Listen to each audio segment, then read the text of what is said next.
Puerto Rico is still dealing with the devastating effects of Hurricane Maria, nearly 16 months after the deadly Category 4 storm slammed ashore. 3.2 million Americans live in the U.S. territory. In 2017, Puerto Rico had 710 homicides. That's more per capita than any U.S. state. Last year, though, the number dropped to 641. But so far this year, 22 people have been murdered on the island. David Begnaud is in Dorado with a look at the island safety challenges. David, I've been to Dorado at the resort where you are, so I know you're safe there, but other places, not so good.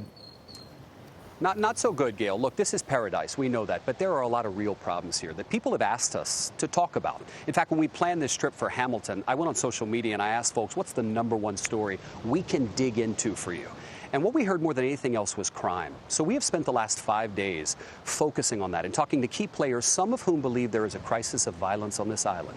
And videos like the one I'm about to show you are why a lot of people are afraid here.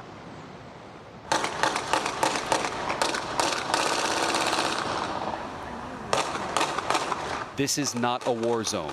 It's San Juan, Puerto Rico last Sunday. Gunfire erupted in an area frequented by tourists near the airport.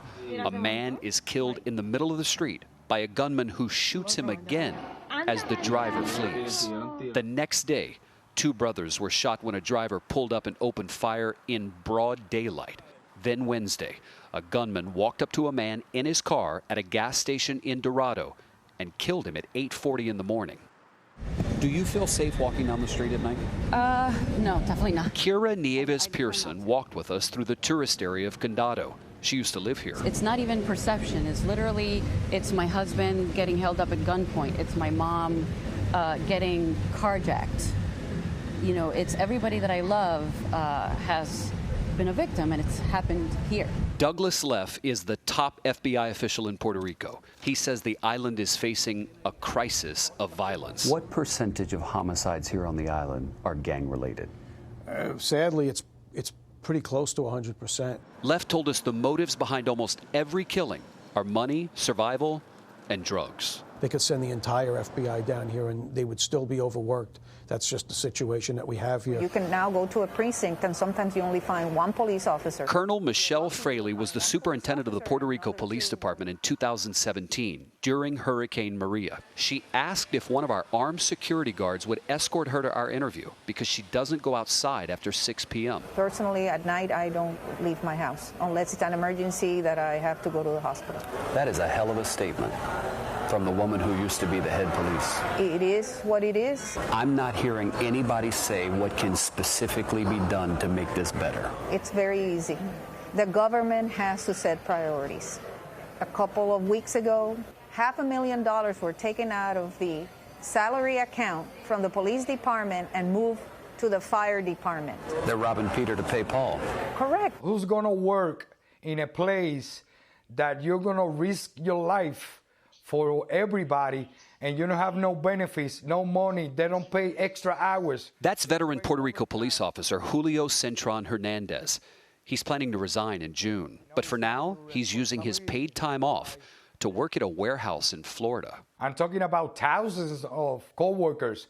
They've been resigning, and they've been jumping to United States to find some work, decent work, with benefits. How many police officers have left the force in the last 10 years? 10,000. 10,000? Yeah. Sergeant Gregorio Matias represents one of 7 police unions here. He says the officers who are still serving are demoralized, overworked, and underpaid. Just last week, a police officer went into a bank and took a hostage, saying he wanted to send a message. No one was hurt. That's something, right? All right, so the Puerto Rico Secretary of Public Safety, Hector Pesquera, told us this in writing. He does not believe there is a crisis of violence. He thinks these social media videos are highlighting sort of a larger problem that he doesn't think exists. And he says at the end of the day, this bankrupt island is having to cut every department, including the police.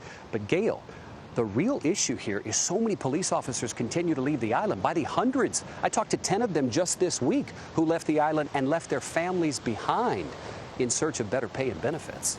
Wow, it's such a beautiful island with beautiful people, but that's a very grim picture you painted. Thank you very much, David. You can hear more of David's conversation with Douglas Leff. He's a top FBI official that you just saw in David's piece on today's CBS This Morning podcast. It's available on Apple's podcast app and all major podcast platforms. Quite a report.